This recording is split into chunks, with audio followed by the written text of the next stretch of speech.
Welcome to this edition of Market Mantra, in which we give you a complete update on the economic, business and stock market news of the day. I'm Arjun Chaudhary and with me is my co-anchor in Hindi, Manoj Pathak. नमस्कार। Market मंत्र के इस ताजा अंक में आपका स्वागत है। आधे घंटे के इस कार्यक्रम में हमेशा की तरह हम देश और दुनिया की चुनी हुई कारोबारी, आर्थिक और शेयर बाजार से संबंधित ताजा खबरों को लेकर हाजिर हैं। हमारे साथ खबरों पर चर्चा के लिए ऑनलाइन आमंत्रित हैं वरिष्ठ आर्थिक पत्रकार पुनीत जैन। पुनीत जी, कार्यक्रम में आपका स्वागत है। धन्यवाद मनोज जी। आइए शुरुआत करते हैं अंग्रेजी में हेडलाइन से, जिसे लेकर मौजूद हैं Arjun Chaudhary. Domestic stocks gain 0.6% amid positive global cues. Sensex closes at 51,423. Nifty finishes at 15,436. Rupee appreciates by 15 paise against the US dollar, and Brent crude prices rise to trade near the $70 per barrel mark. अंतर्राष्ट्रीय बाजारों में सकारात्मक रुख के बीच घरेलू share बाजार के प्रमुख सूचकांक 0.6% बढ़त के साथ हुए बंद। सेंसेक्स 51,422 पर पहुंचा। निफ्टी 15,436 दर्ज हुआ। $1 की तुलना में रुपया हुआ 15 पैसे मजबूत और अंतर्राष्ट्रीय बाजारों में ब्रेंट कच्चे तेल की कीमत $70 प्रति बैरल के नजदीक पहुंची।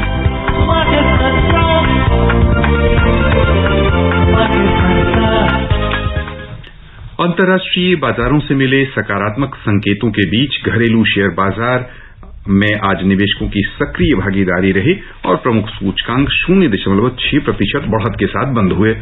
बॉम्बे स्टॉक एक्सचेंज का सेंसेक्स कारोबार के अंत में 308 अंक यानी 0.6% की बढ़त लेकर 51,423 पर बंद हुआ। उधर नेशनल स्टॉक एक्सचेंज का निफ्टी 98 अंक यानी 0.64% की तेजी से 15,436 दर्ज हुआ। छोटी और मझोली कंपनियों के शेयरों की लिवाली भी तेज रही। बीएसई मिड कैप इंडेक्स 0.12% लाभ के साथ बंद हुआ। स्मॉल कैप इंडेक्स में 0.48% की वृद्धि हुई। The Sensex today gained 0.6% amid positive global cues. The Sensex at the BSE climbed 308 points to close at 51,423. The Nifty at the National Stock Exchange also added 98 points, or 0.64%, to settle at 15,436. In the BSE broader market, the mid cap index gained 0.12% and the small cap index surged 0.48%. In the Sensex pack, shares of 13 companies climbed while 17 logged losses.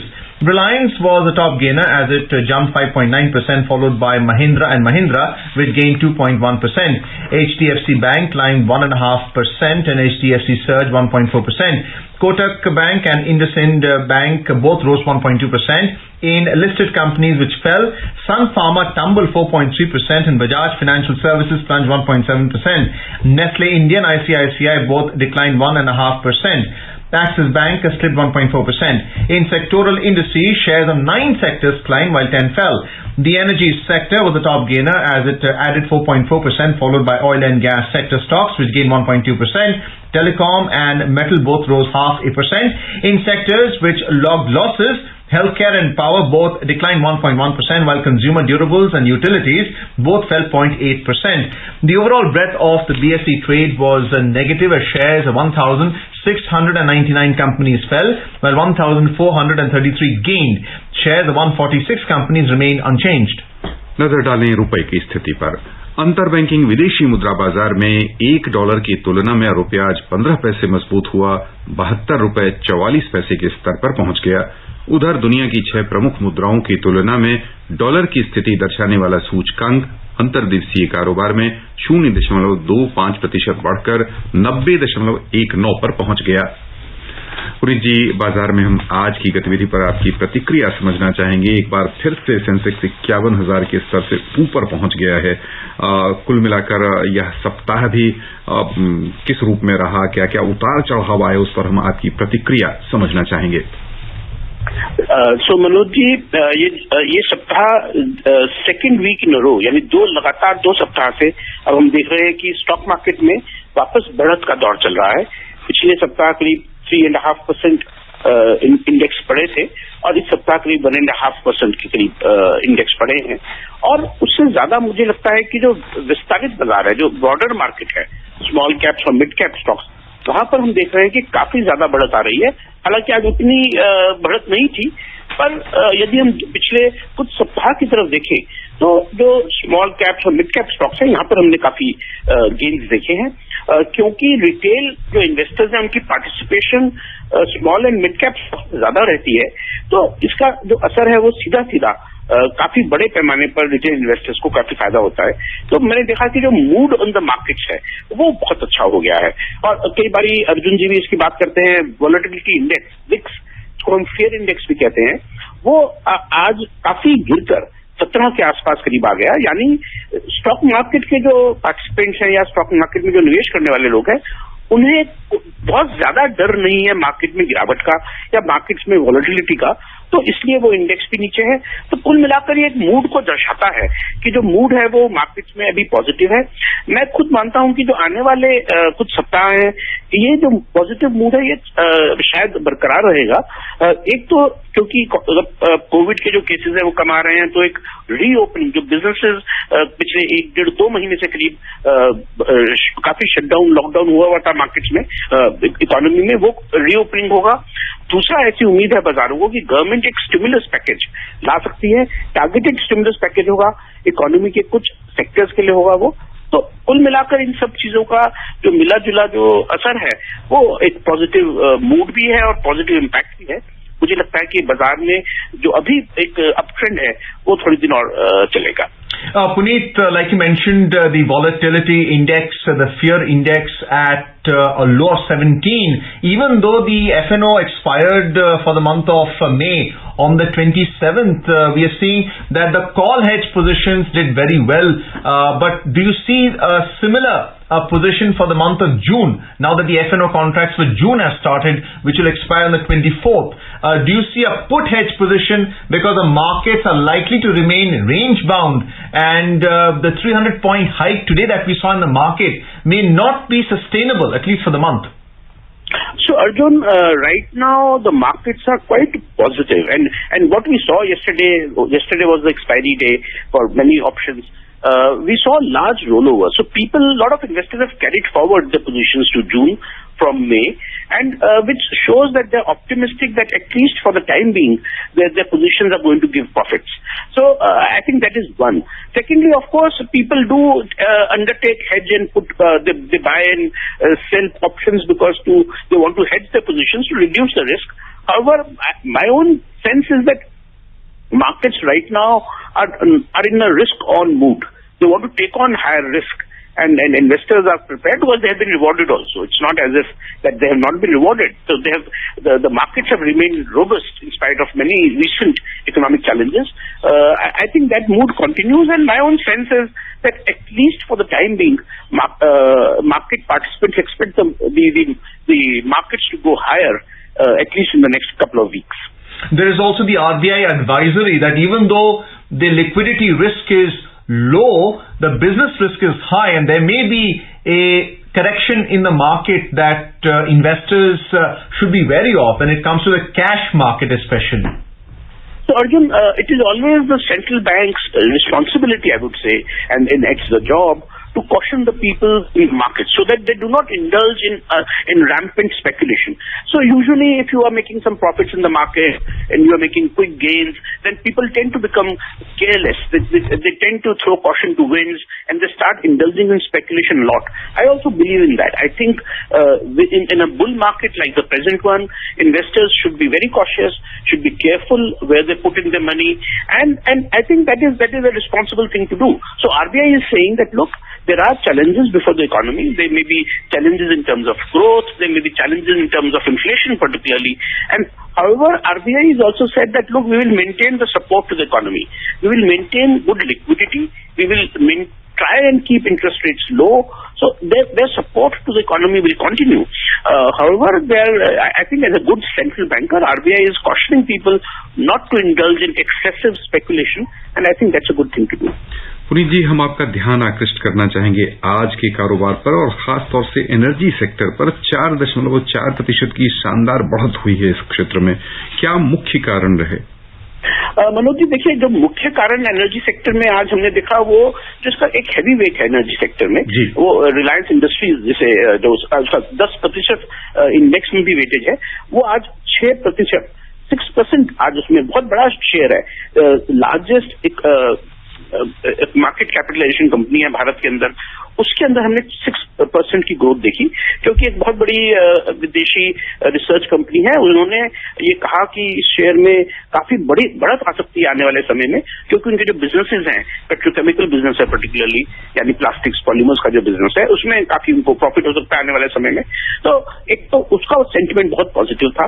साथ ही जैसे जैसे economy reopen होगी, जैसे कई states ने कहा है कि वो इकोनॉमी को फेज्ड मैनर में रीओपन करेंगे, तो ऐसी उम्मीद है कि जो एनर्जी कंजम्पशन काफी नीचे आया हुआ है पिछले 2-3 महीनों से, वो उसमें डिमांड फिर बढ़ेगी, और जो एनर्जी कंपनीज हैं जो सप्लाई कर रही हैं एनर्जी प्रोडक्ट्स, चाहे फ्यूल हो या दूसरे प्रोडक्ट्स हो, उसमें उनकी डिमांड फिर बढ़ेगी। साथ में आपने देखा कि इस सप्ताह हमने भारत पेट्रोलियम के रिजल्ट आए थे। भारत पेट्रोलियम कॉर्पोरेशन ने 12,000 करोड़ का रिकॉर्ड प्रॉफिट उन्होंने अनाउंस किया था एक ही क्वार्टर में। तो मुझे लगता है ये सब चीजें मिलाकर एक positive outlook towards energy sector रहा है इससे। Puneet, apart from the weightage of Reliance Industries and how it can push up the Sensex and Nifty, you spoke about BPCL. What is this tweaking of the FDI policy which will allow 100% foreign direct investment in BPCL through the automatic route? What are the provisions in not only the foreign direct investment policy but also in the FEMA provisions when it comes to Foreign Exchange Management Act? So we all know that government plans to privatize BPCL in the current financial year. The plans have been afoot, and government wants to make it a wider field for all investors to put their money in. Of course, BPCL and oil sector has been kind of been a strategic sector for the country, and as a public sector company, it has been a very, very important player in India's energy business. So clearly, government wants to remove all regulatory hurdles which will prevent foreign players or any major international player for coming and bidding for BPCL. We are looking at many potential bidders for this company. So government, of course, is removing all possible hurdles for a wider playing field. And changes in FEMA Act, changes in FDI imply basically that more and more players can participate, and they will not be hampered by the rules and regulations which have governed PSUs so far. So this is against the approval route instead of the automatic route. Do you see a similar approach of the automatic route for other privatization targets in the banking PSU space?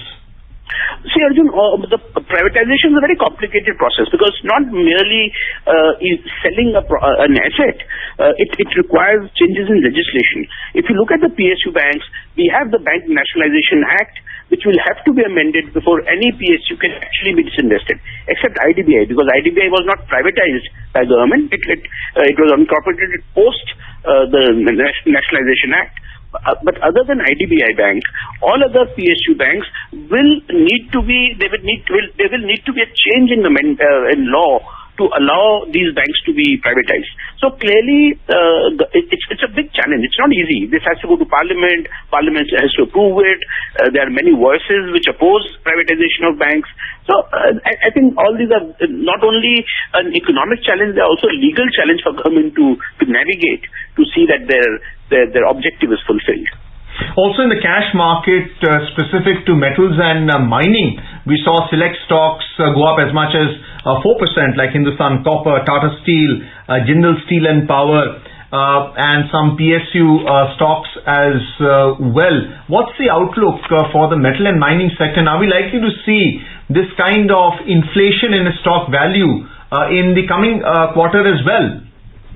So Arjun, metal stocks, first of all, we must remember that they have been kind of star performers in the market over the last 1 year. Most big metal companies, whether Tata Steel or JSW Steel or Jindal Steel or Steel Authority of India, all these stocks have risen by almost 2 to 3 times, maybe 3 times or 4 times in many cases over the last 1 year. So all these stocks are ruling at very high levels, and metal sector is a very volatile sector. In fact, as you mentioned this, I must mention that a couple of days back, all these stocks fell by more than 5%. So metal prices, particularly iron and steel prices, are ruling at record highs. And they move a lot, because day before yesterday, China put a lot of restrictions on steel, and we saw a very sharp fall in steel prices, particularly iron ore prices. Today, iron ore prices rose by 5-6%, and therefore all steel prices went up. It's a typical commodity cycle move. Usually, when there's a bull market in commodities, we see very volatile moves, usually 5-6% in a day, and that's what the metal stocks are also reflecting. However, these are all short-term issues. I think in the long term, at least for the next 1.5 years, we will see metal prices will trend higher because there will be more demand, and I think these prices will go higher. Of course, the threat is that there will be higher inflation because of this. That we will come to later, because that threat, I think, will really become a major threat towards the end of this year. But for the time being, I think with volatility, metal stocks, metal prices should continue to go higher. But I caution here that these stocks are already at very high levels, and they will see a lot of volatility, and it will not be easy to trade them. So apart from the stock valuation, if you look at the actual markets where it is physically traded, it is at an all-time high on a per tonnage basis. As an input cost, do you see that as a business risk for companies, and how they are able to process it into finished goods? Do you think that as a factor when you have traders buying into metal and mining stocks in the short to medium term? And what does this mean for consumers looking to buy a product? Will they have to pay more, and its impact on inflation? Definitely. Like I said earlier, I think higher metal prices, and not only iron and steel, copper is at record levels, aluminum is very high, zinc prices are very high, lead prices, practically across the board, all metal prices are ruling at record high levels, and definitely it will feed into inflation. There is no doubt about it. Only thing is, if you go by Janet Yellen's estimate, which Treasury Secretary of the US, she has said that, look, we expect this inflation to last only up till the end of the year, and they think these inflation pressures are transitory, and they expect to see inflation come down, and that's my hope. If inflation remains down, we will see sustained economic recovery. If inflation rears its head very, very high, then of course it will be a challenge for policymakers. We will all face problems. Consumers will face problems. Already we see metal prices feeding into prices of cars and prices of refrigerators. That will become a challenge. But yes, inflation is a threat. I think jury is still out whether this inflation is going to remain at high levels for a prolonged period, or will this inflation sort out itself with supply chain issues getting resolved in the next 5-6 months. If supply chain becomes better, maybe we will see prices will moderate. Puneet जी, हम आपको auto sector की ओर ले चलना चाहेंगे और समझना चाहेंगे, जिस तरह से कह लें कि धातु यानी से जुड़ी जो यानी धातु पदार्थ के दामों में जो जिस हिसाब से तेजी हो रही है अपने देश में भी और अंतर्राष्ट्रीय स्तर पर भी, उन परिस्थितियों को ध्यान में रखते हुए ऑटो सेक्टर में कोविड के बाद की जो स्थितियां होंगी, हम मान के चल रहे हैं कि धीरे धीरे स्थितियां अब सामान्य होंगी, वैसे में ऑटो सेक्टर का प्रदर्शन कैसा होगा, खासतौर से इस तथ्य को ध्यान में रखते हुए कि हाल के दिनों में भारत में विशेष रूप से जो बिजली से चलने वाले वाहन हैं उनको प्रश्रय दिया जा रहा है, उसमें ऑटो जगत में क्या परिवर्तन के आसार हैं और ये जो सेक्टर कैसा प्रदर्शन करेगा? देखिए मनोज जी, मेरा मानना यह है कि ऑटो सेक्टर आने वाले समय में बहुत चेंजेस को, बहुत डिस्ट्रप्शन से वो फेस करेगा. वो डिस्ट्रप्शन एक तरफ तो जैसे आपने कहा टेक्नोलॉजी ड्रिवन है, यानी इलेक्ट्रिक व्हीकल्स आएंगी, उनका क्या असर होगा, जो ट्रेडिशनल कार्स हैं, और इलेक्ट्रिक व्हीकल्स कब तक अडॉप्ट हो पाएंगी, क्या वो अगले 4 वर्ष में होंगी या अगले 10 वर्ष में आएंगी, और उसका असर जो भी ऑटोमोबाइल इंडस्ट्री में पड़ेगा। दूसरा, ऑटोमोबाइल इंडस्ट्री पे जो बहुत बड़ा चैलेंज आ रहा है वो फ्यूल प्राइसेस से आ रहा है, कंजम्पशन से आ रहा है, क्योंकि अगर क्रूड ऑयल प्राइसेस हाई हैं तो उससे उनके असर पड़ता है उनकी डिमांड के ऊपर। तीसरा और जो सबसे बड़ा चैलेंज है वो जो कोविड रिलेटेड जो डिस्ट्रप्शन है इकोनॉमी में, वो डिमांड डिस्ट्रप्शन है। तो अब जैसे हमने देखा कि मार्च तक की तो सेल्स फिगर ऑटोमोबाइल कंपनीज की सही थी, लेकिन अचानक फिर अप्रैल में हम देख रहे हैं कि काफी गिरावट ऑटोमोबाइल कंपनीज की सेल्स में आई है, उनकी प्रोडक्शन में भी काफी असर पड़ा है। तो जैसे अनुमान आज महिंद्रा के रिजल्ट से, और महिंद्रा ने आज अनुमान दिया है अपना कि शायद उनकी क्वार्टर ऑन क्वार्टर 20% से ज्यादा सेल्स इस क्वार्टर में, यानी जो अप्रैल में जून क्वार्टर है उसमें 20% से ज्यादा सेल्स उनकी गिरेंगी। हालांकि उनकी सेल्स में काफी बड़ा हिस्सा ट्रैक्टर्स का होता है जहां पर असर उतना नहीं है सेल्स के ऊपर। तो मैं ये मानता हूं कि ऑटोमोबाइल इंडस्ट्री काफी चैलेंजेस फेस कर रही है। अच्छी बात कहूं या हैरानी की बात कहूं कि जो ऑटोमोबाइल क्षेत्र की कंपनियों के जो फाइनेंशियल्स हैं वो अभी काफी रोबस्ट हैं, उसमें कोई हमने गिरावट बहुत ज्यादा नहीं देखी, और उसमें अभी भी मुनाफा आ रहा है कंपनियों को, ये एक अच्छी बात है। तो मुझे लगता है कि चैलेंजेस हैं, और आने वाले समय में ऑटोमोबाइल इंडस्ट्री कैसे शेपअप करेगी, कैसे वो नए आयाम को, एक नई डायमेंशन को छुएगी, ये देखना है। मेरे लिए अभी कहना मुश्किल है, but definitely we will see a lot of changes and disruptions in automobile industry. Puneet, very briefly, the rupee today appreciated by 15 paise against the US dollar. Is this because of the lockdown effect, and what's going to happen to the valuation of the rupee post-lockdown?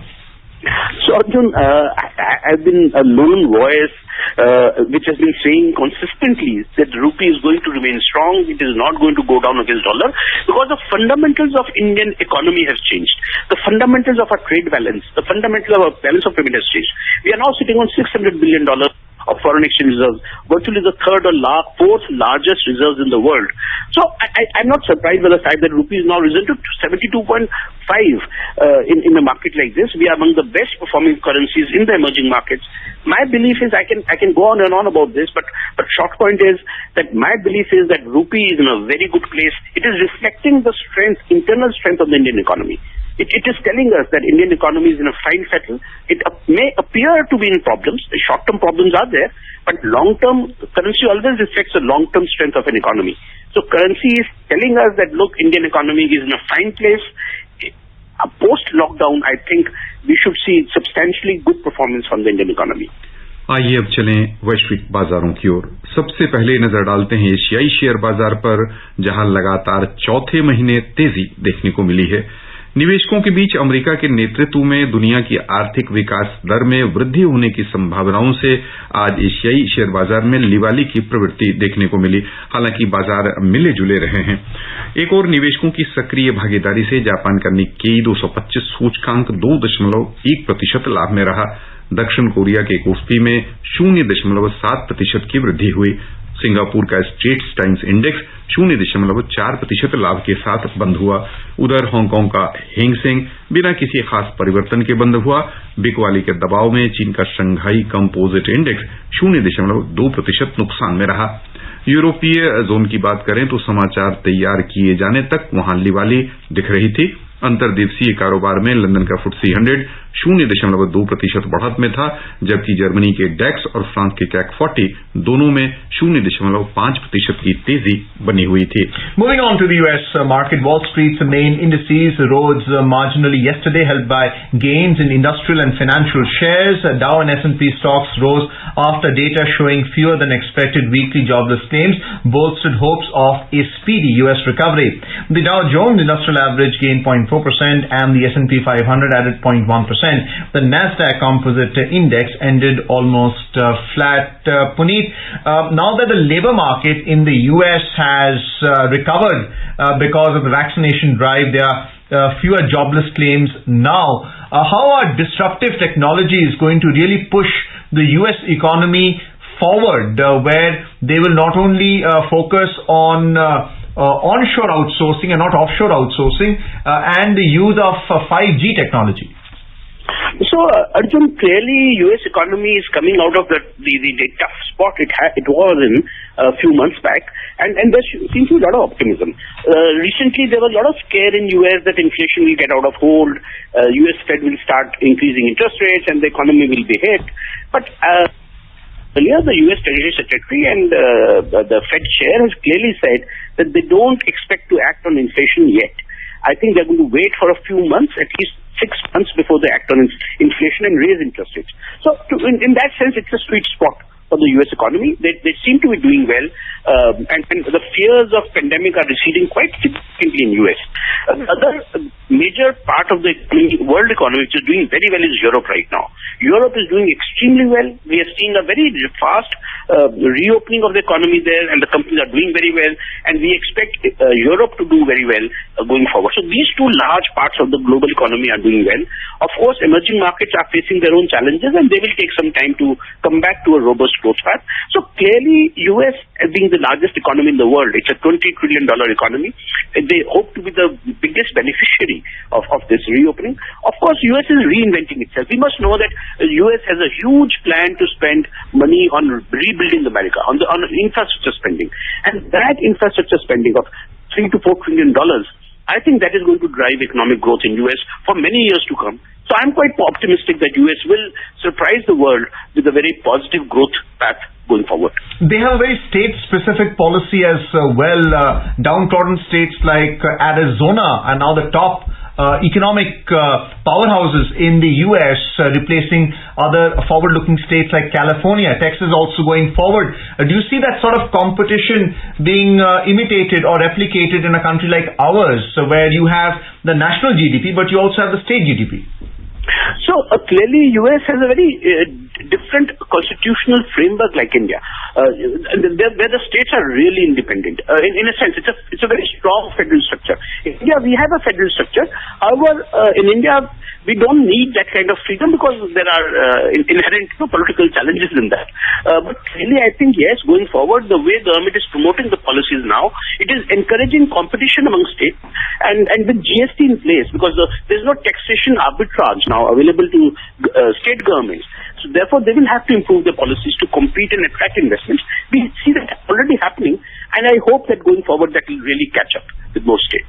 Well, let's have a look at the oil market now. Oil prices rose today as strong U.S. economic data and expectations of a rebound in global demand outweigh concerns about more supply from Iran once sanctions are lifted. Brent prices gained to trade near $70 per barrel mark. In intraday trade, Brent crude prices were trading around $69.70 per barrel, while WTI crude prices were around $67.10 per barrel. Very briefly, why is the U.S. now loosening its grip on Iran after so many years of conflict? Is it because of disruptive technologies now that oil may no longer be as important in the future as it has been in the past? So clearly, I think oil economy is a very major part of the U.S. strategic thinking. But I think there are more forces at play, and there are new balances or equations emerging in the Middle East particularly. And I think the U.S. is recalibrating its foreign policy to fit in with that. But I think I would welcome Iran coming back into the mainstream of the global economy, because there's nothing gained by segregating them and giving sanctions on them. We need to get them into the mainstream, and we need to see that they stay within the reasonable parameters of international law. Geopolitics is also suggesting that they are also infiltrating into Iraq. That is, Iran-Iraq, has always been an issue in the Middle East, and these are very fragmented politically region. So I think, yes, it is a challenge, but I hope US and other major powers get the grip on it. आइए चलें सर्राफा बाजार। अंतर्राष्ट्रीय बाजारों में कमजोरी के रुख के बीच घरेलू शेयर बाजार में भी आज सोने और चांदी की चमक फीकी दिखी। मल्टी कमोडिटी एक्सचेंज में सोने का मूल्य 180 रुपए घटकर 48,400 रुपए प्रति 10 ग्राम पर आ गया। चांदी 620 रुपए कम हुए 71,100 रुपए प्रति किलो पर फिसल गए। उधर न्यूयॉर्क मर्केंटाइल एक्सचेंज में सोने का मूल्य कम होकर $1,893.90 प्रति आउंस पर आ गया। चांदी $27.70 प्रति आउंस पर फिसल गई। बस यहीं पर श्रोताओं की ओर से पुनीत जी हम आपको बहुत बहुत धन्यवाद देना चाहेंगे। धन्यवाद Manoj ji. And before we close, a reminder of the headlines. Domestic stocks gain 0.6% amid positive global cues. Sensex closes at 51,423. Nifty finishes at 15,436. Rupee appreciates by 15 paise against the US dollar. And Brent crude prices rise to trade near $70 per barrel mark. And that's it in this edition of Market Mantra for now. Goodbye.